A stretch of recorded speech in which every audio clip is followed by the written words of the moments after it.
And now, it's time for your Low Country Real Estate Market Update. Here's your host, Brian Beatty.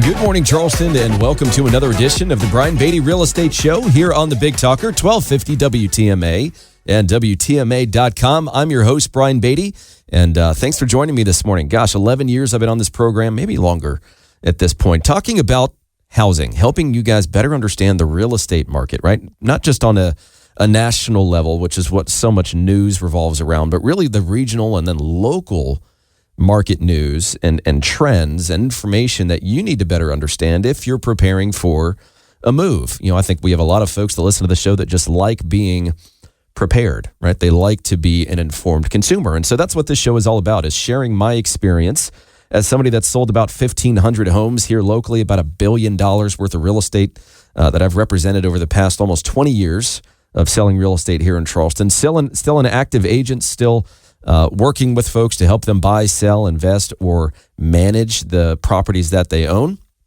And so if you're one of the folks listening and you've got an upcoming move, and you're certainly going to be interviewing a quality agent to help you at that time, then I invite you to give me a call. 843-800-0065 is my phone number. You can call or text that. It comes straight to me. 843-800-0065, or check us out online at listingsincharleston.com. That's listingsincharleston.com. And of course, just really quickly, we put all these videos that we record while I'm in the studio here on YouTube. So you can just search the Brian Beatty team and see about 1,000 videos we have there. And we have a podcast as well. So if you're on the go, check us out on iTunes, Google Play, or Spotify. With all that being said, today I want to talk about kind of all the different scenarios that exist when someone wants to sell their home and buy another. There's several different ways of going about this process. I think most people, though, really just think of it as, okay, well, in order for me to sell my home and buy another, I need to go and find something that I like, make an offer contingent upon me listing and selling my home so that I can afford to buy the other one. And that's certainly the most common, and it's what, you know, we see that a lot.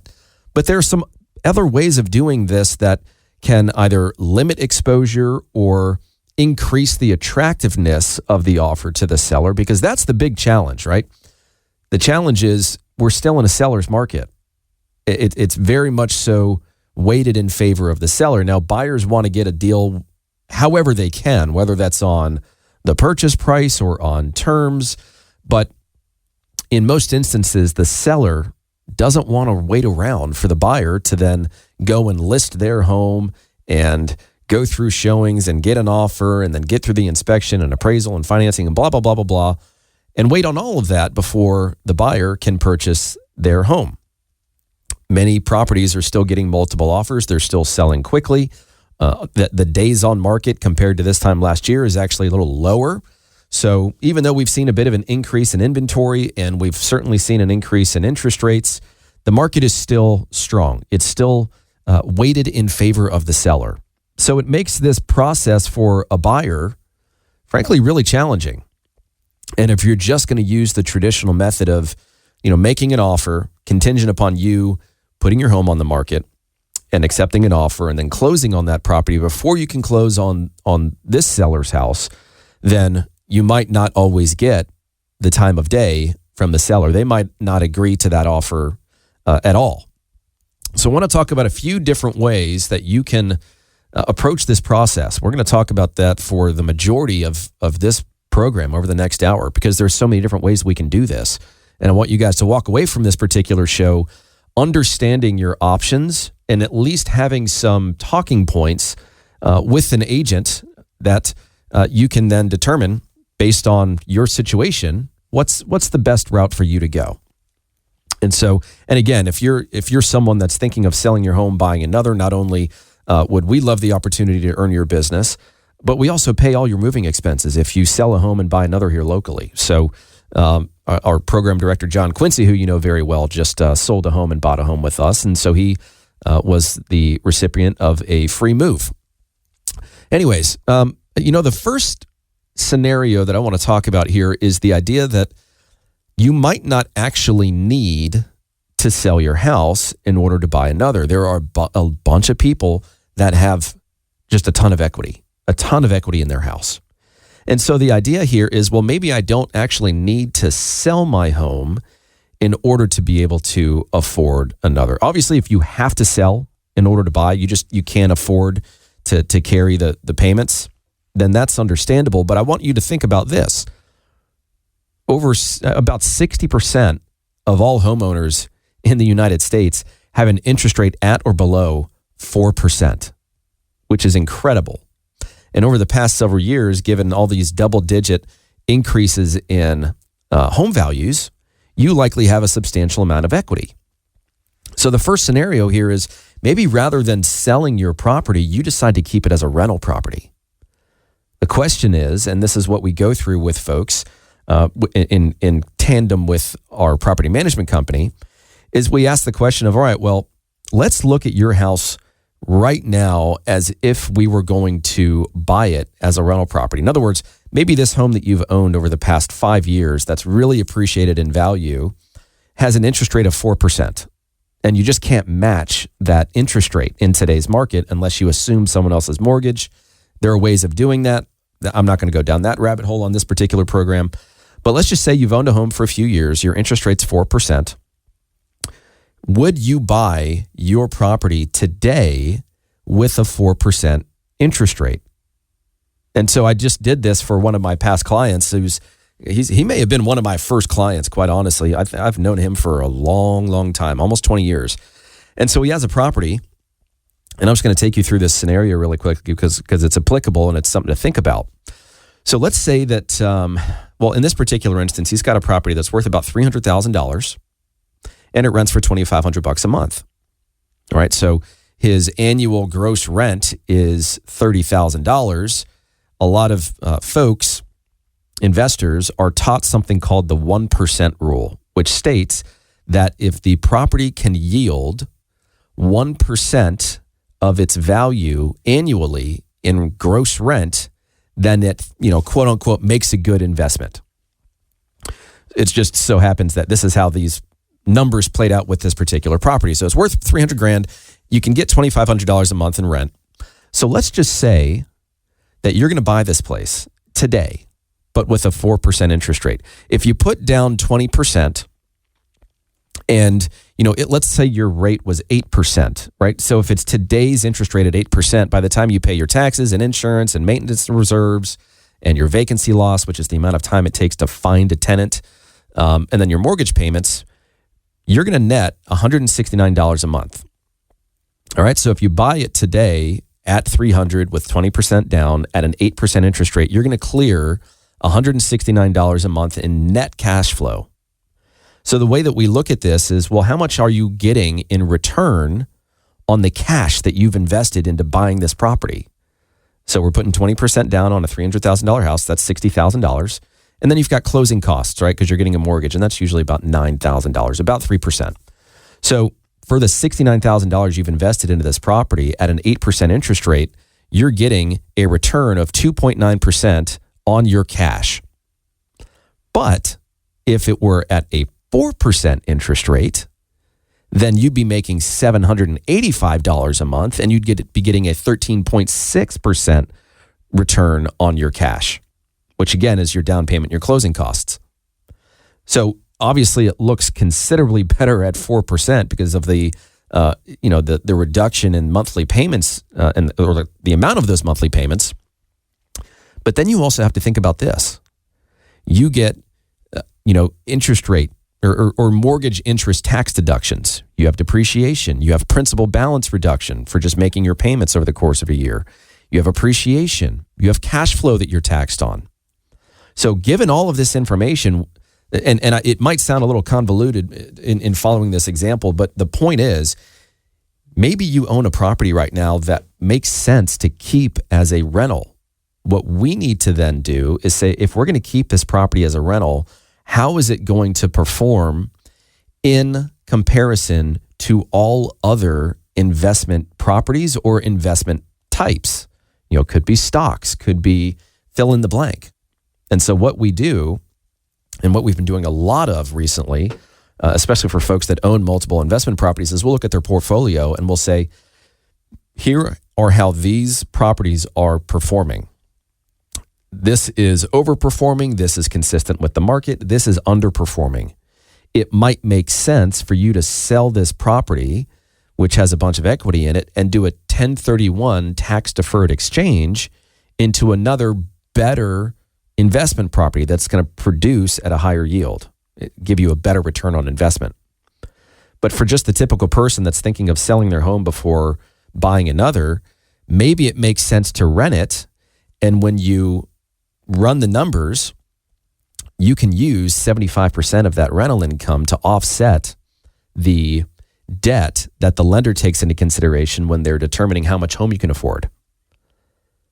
So in reality, when you take into account the mortgage interest deduction, the depreciation, the principal balance reduction, the appreciation, the cash flow you get taxed on, that property that I was giving you the example of $300,000 that rents for $2,500 a month, you put 20% down to buy it. You've got $9,000 in closing costs. It's at a 4% interest rate. Your after-tax return on investment on your cash is 41% in your first year. So when you're working with somebody and you're trying to determine, and we've got a bunch of other examples, this is just one way of looking at it where you can leverage a property with a really low interest rate to keep it as an investment.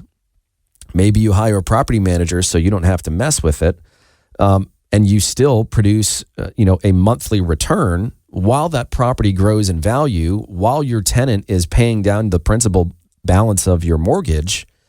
And over the next few years, you just sit back, you collect mailbox money, and you didn't have to sell it in order to buy another because you had enough rent coming in to offset the payments that the lender was using against you when they were trying to qualify you for a new purchase.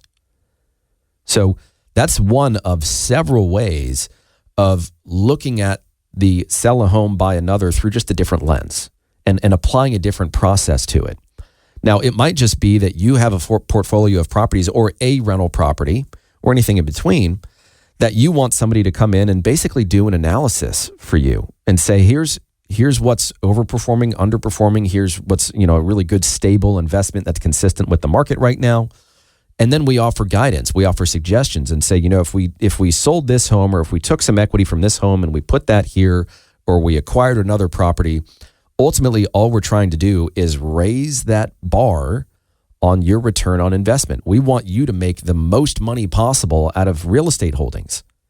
And as long as we can, provide you with that analysis and explain to you why we think you should do certain things, most people take us up on it because at the end of the day, they understand a little bit of the process, but they don't understand the process really in depth. So if that's something we can help you with, again, we've got a property management company that we can help you with as well. Feel free to give me a call and I'll walk you through this process. We'll run some numbers on your property or properties and see what makes most sense for you, offer you some guidance there. Our number is 843-800-0065. Again, that's my personal number, so that comes straight to me. 843-800-0065 or our website, listingsincharleston.com. That's listingsincharleston.com. So we're talking about all these different scenarios that exist for you to take into consideration if you're thinking of selling your home and then buying another. We just talked about the idea that maybe it makes more sense for you to keep that property as a rental property, maybe take out a home equity line of credit, which you need 15 to 20% equity in your home to be able to do in most instances. And then maybe you go and you buy another, and now you own two properties where one is producing income and is frankly at a better return on investment than you can get elsewhere in the stock market or really anywhere else. So that's one example of what can be done differently as opposed to just going and making an offer contingent upon you then having to list your home for sale, go through showings, go through offers, get an offer accepted, go through all the contingencies of a contract, and then close before you can buy the other seller's house and expect them to wait while you do all of that.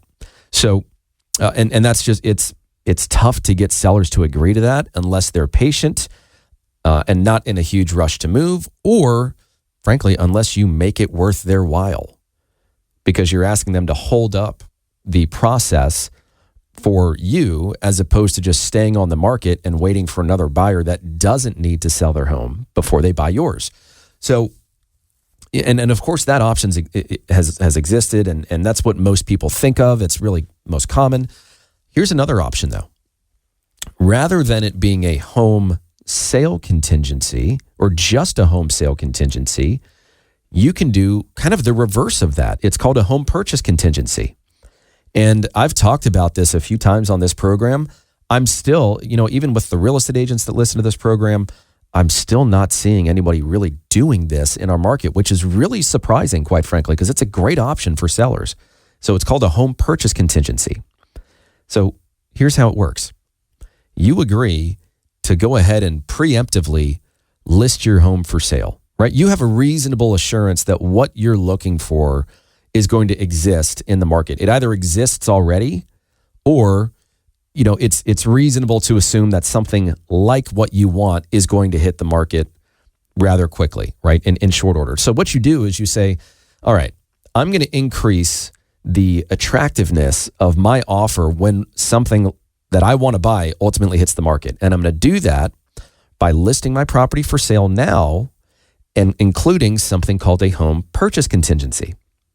So the home purchase contingency states that you, the seller, have, X period of time, let's call it 30 days, to identify another property and put it under contract and maybe get through the home inspection, what we call the due diligence period, before removing that contingency on the home that you're selling. Like, in other words, you've given yourself an insurance policy on the home that you're selling so that you don't have to sell your home to somebody without finding somewhere else to go and becoming homeless in the process. In the 1,500 transactions I've done, I've never made anybody homeless. I aim to keep it that way.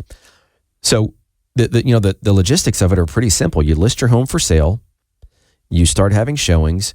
You can receive and accept an offer. And as part of that offer, you're going to create a caveat that says, hey, from the date that we agree on this contract, from the date that this home goes under contract, I have 30 days to identify another property, get a home inspection, negotiate repairs, because that's usually the most common reason why a deal falls apart, is that the buyer and seller can't agree on the inspection.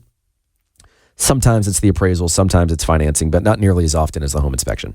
So you've got 30 days to find another property, perform your inspections, renegotiate based on those findings. And if you can't find another property, or if you and the seller of the new home you're trying to buy doesn't agree on those repairs, then you can cancel your contract with your buyer for your home. It's an insurance policy that states that, hey, I'm going to go ahead and agree to sell this to you if and only if I can find another property that I like enough to put under contract and get through the home inspection within 30 days or whatever the amount of time is. Maybe the buyer is a little more flexible and you take advantage of that as a seller and say, hey, if you give me 6 weeks, maybe you as a buyer are looking for something a little more unique. I will just tell you as a quick side item here, make sure that if you're going through this process of selling your home and buying another, that you're working with a real estate agent that knows how to find you off-market deals. This is a big, I think most people don't even realize that this is an issue that they're facing in this process because they're working with an agent that has set them up on an MLS search, or maybe they're using Zillow or realtor.com or whatever to find their own properties, but you're only looking at what's actively for sale. If you can find a seller that doesn't really want to go through the process of showings, but would sell their home with an attractive enough offer, it just is a matter of whether you're working with an agent that knows how to uncover those types of opportunities or not. That's a big reason why people work with my team, is because we have a massive database of people that we talk to continuously, 27,000 people in our database that are active in some way, shape, or form. Not all of them are ready, willing, and able to buy or sell, of course. That'd be crazy. But we've got this big database of folks that we're consistently calling and sifting through based on conversations we have with buyers or sellers. If we talk to a seller and they're like, we want to sell our home and buy another, well, maybe we have a buyer in our database that's looking for something like what they want to sell, and we can, again, play that role of matchmaker. Same thing with sellers. We talk to a buyer and they say, hey, here's what I'm looking for. Well, what sellers do we have in our database that might be a good fit for them so that we can kind of walk them to the front of the line, take this big shortcut and create a deal between two folks where we don't have to incur, marketing costs and things like that. We do it at a lower commission. Everybody saves money. Everybody wins. It's a lot easier. But that's the second option here. Just coming back to home base for a second, is the home purchase contingency. Again, you as a person that wants to sell your home and buy another understands the challenge of just making an offer to a seller contingent upon you selling your house first, right? With a home purchase contingency, that still exists, but you've increased the attractiveness of your offer because by the time you make your offer to that other seller, your home's already under contract. It gives the seller of the home you're trying to buy a lot more peace of mind because you've already gotten through a majority of the steps necessary for them to feel, confident that you're actually going to be able to close on their house. The challenge is, and we've had it happen to us recently, is that you accept an offer from a buyer and that buyer needs to sell their home first. Well, are they going to price it attractively? How long is that process going to take? How long should the seller wait? There are all these questions that come up when a seller receives a contract from a buyer contingent upon them selling their house.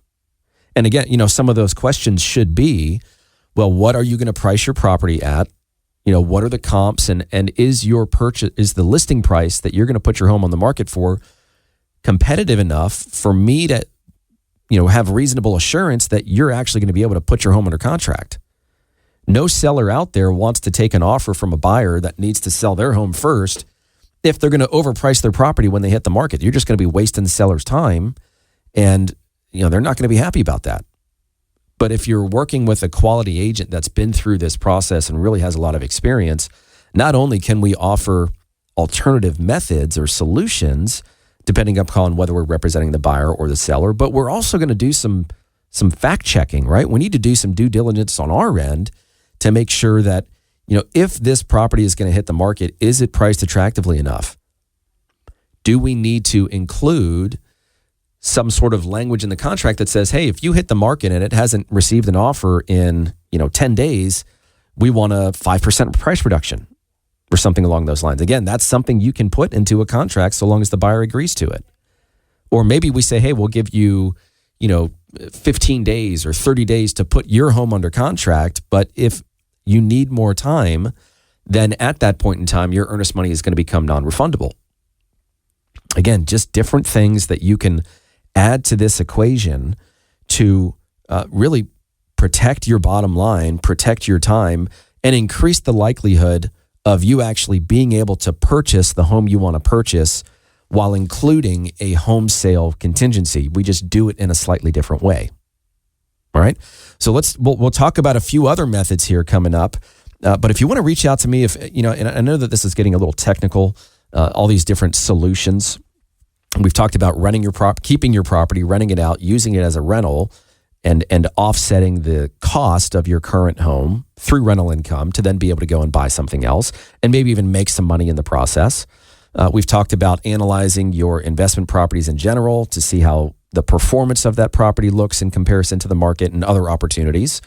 And we've talked about home purchase contingencies, right? Rather than just making an offer contingent upon you selling your home, we include a home purchase contingency that allows you to list your home preemptively and even accept an offer from a buyer, but you have a window of time to identify something else, put it under contract, get the home inspection and repairs made before agreeing to sell your home to the other buyer that has had it under contract for a period of time. So we're going to talk about a few other solutions. Stick around. If you want to reach out to me, you want to have a conversation about any of this stuff, 843-800-0065 is my number, 843-800-0065. I always like to take just a little bit of time and say that I appreciate all of you that listen to this program and rely on this information to help you understand this process a little better. There's, I think that as folks listen to this program, they really get a taste for how unique real estate is. And there's an attraction to that, which is why HGTV and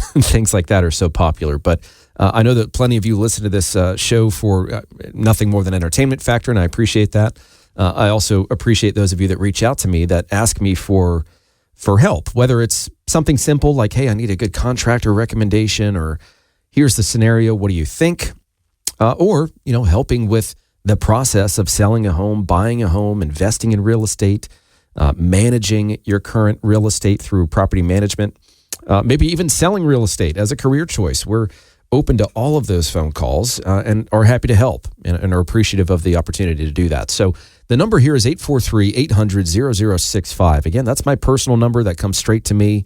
You won't get routed to a member of my team. We'll have a private conversation, 843-800-0065, or check us out online at listingsincharleston.com. That's listingsincharleston.com. Or check us out on YouTube or Spotify or TikTok, or we're everywhere, man. We try to cover all our bases. But again, appreciate those of you that listen. So let's get back on track. We've talked about a few different scenarios that exist for the folks out there that are thinking of buying a house, but they need to sell their home first. I want to give you some more alternatives than what we've already discussed. And we've discussed so far, the first one, which is the most common, which is you're going to go out and you're going to go and find a property you like first. You're going to make an offer, and it's going to be contingent upon, or the sale is going to be contingent upon you listing and selling your home so that you can then go and afford to buy that one.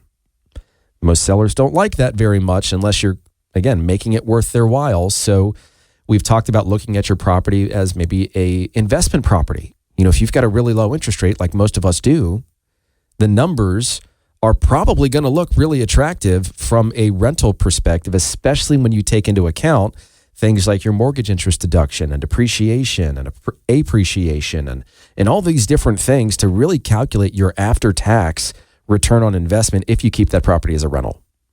So that's one way of doing it. We've also talked about a home purchase contingency, where rather than just making an offer contingent upon you listing and selling your home, you go ahead and you list your home for sale and you accept an offer on your house.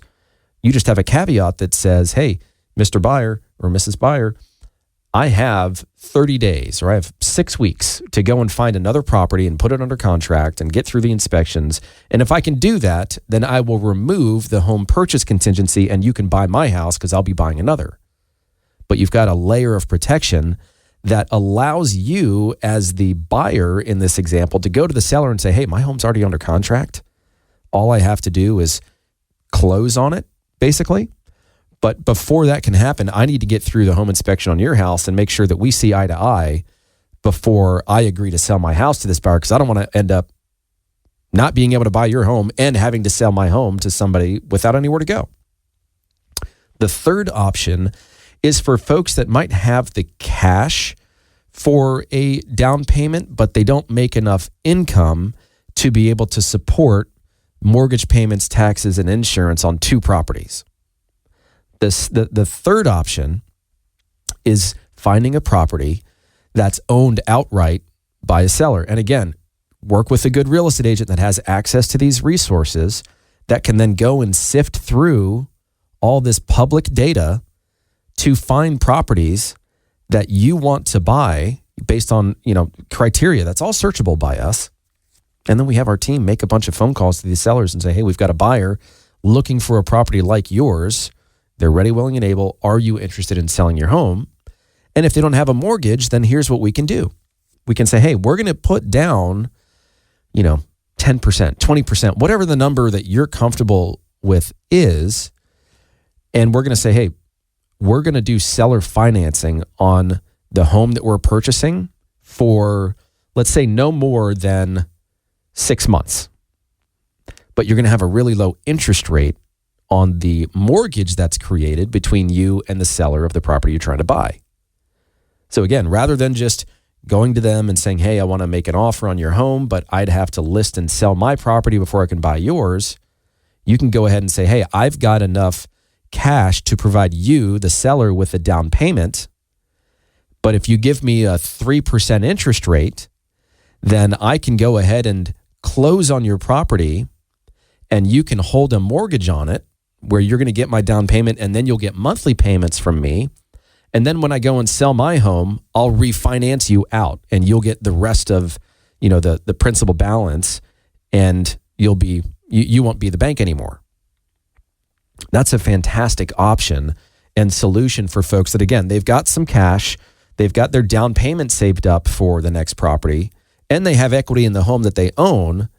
They just want to do things a little differently. The spin, of course, to the seller when you're making that kind of offer is, look, obviously we are going to refinance within that 6-month period because we don't want to then be in default, and you've already got 10 or 20% down.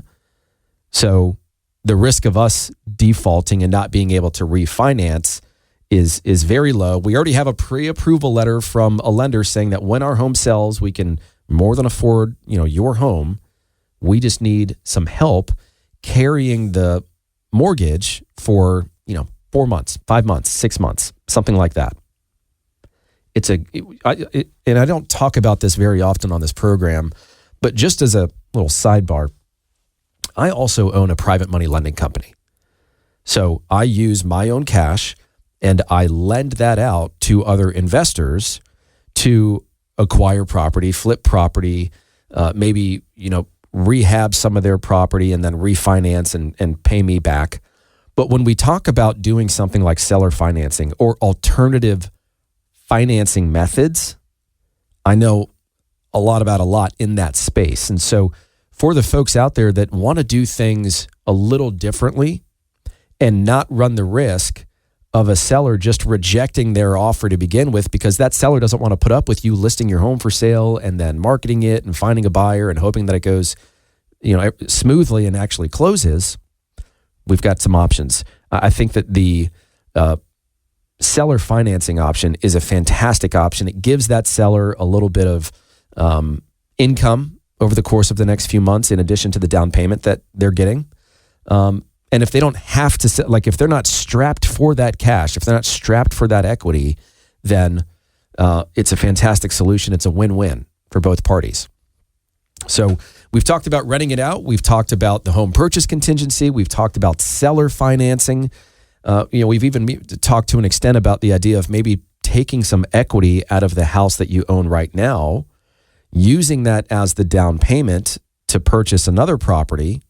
And maybe you still rent out your current home and you buy another, because now you've got an income producing asset and you've got mailbox money and you're building wealth in real estate rather than just selling and cashing in on the equity to be able to buy another property. Now, maybe you need that equity and maybe it just makes most sense for you to do the, make an offer contingent upon you listing and selling your home first.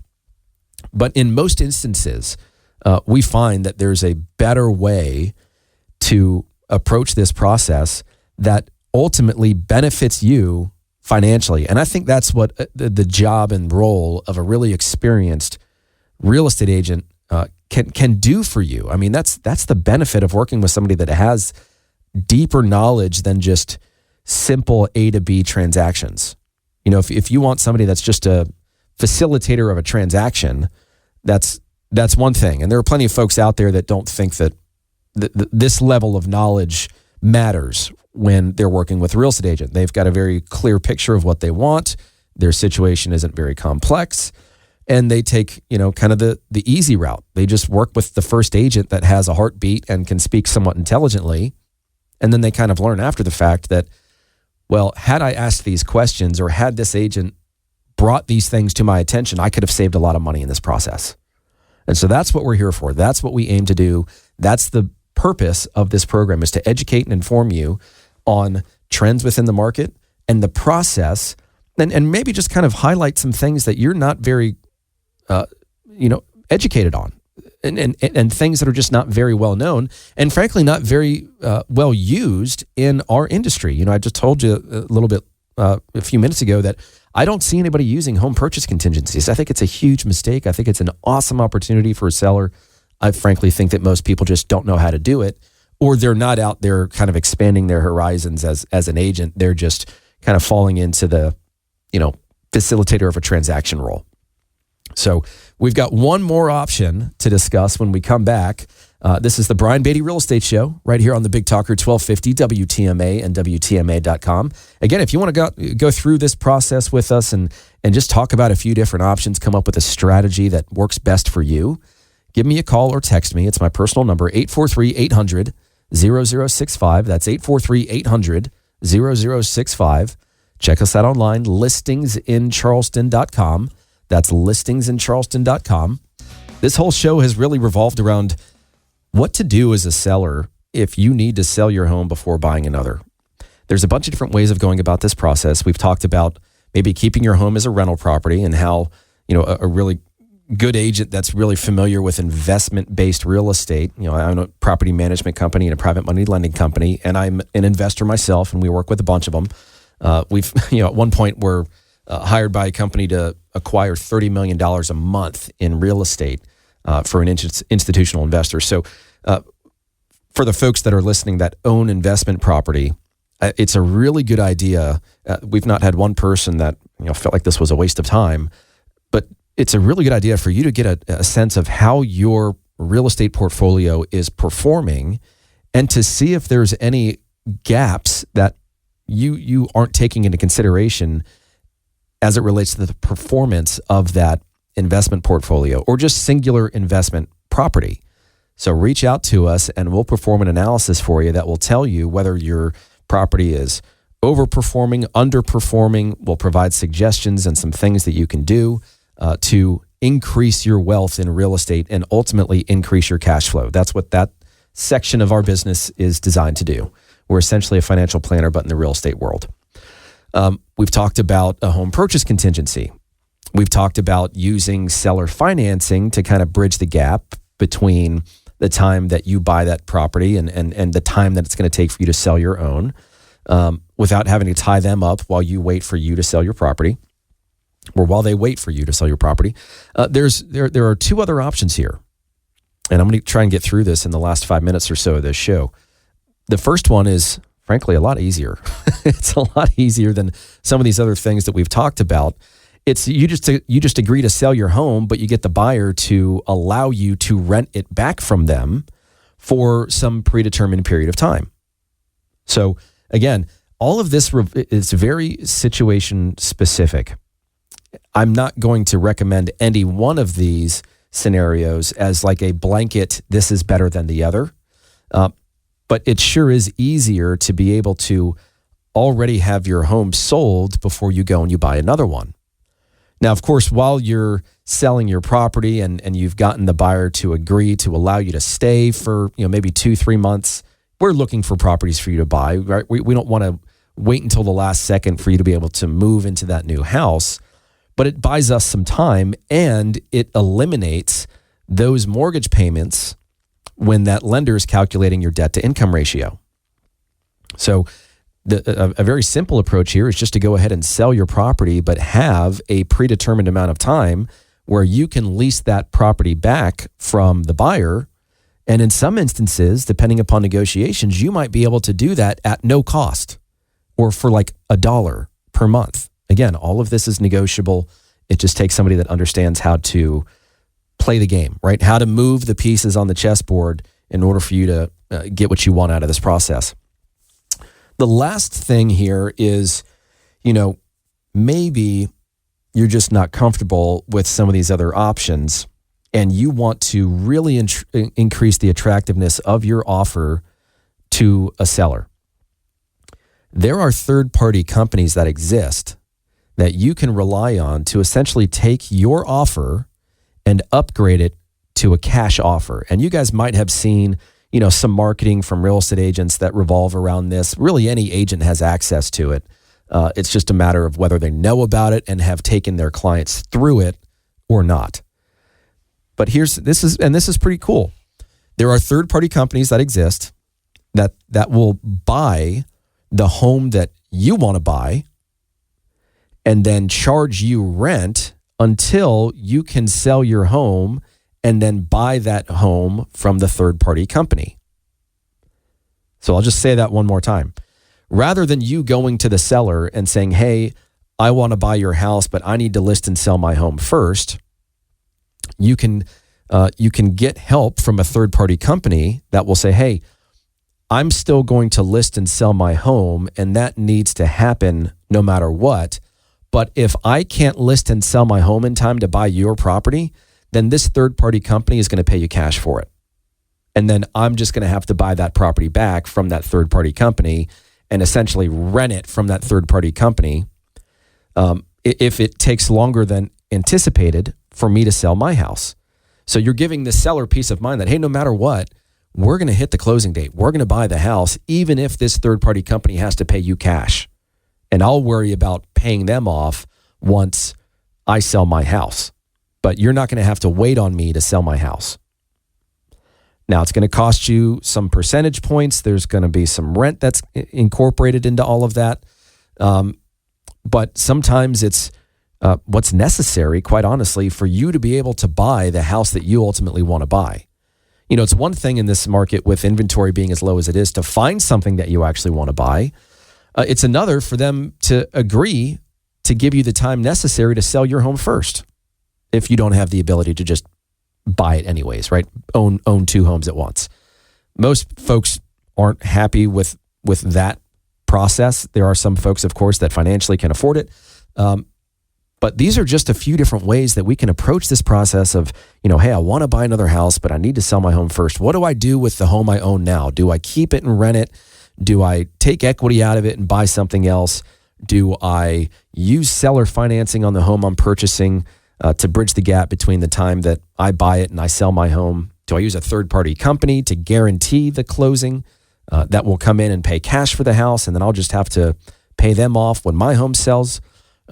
You can do a lease back on the home that you sell, which buys you some extra time to buy another property. The point is, you've got plenty of options.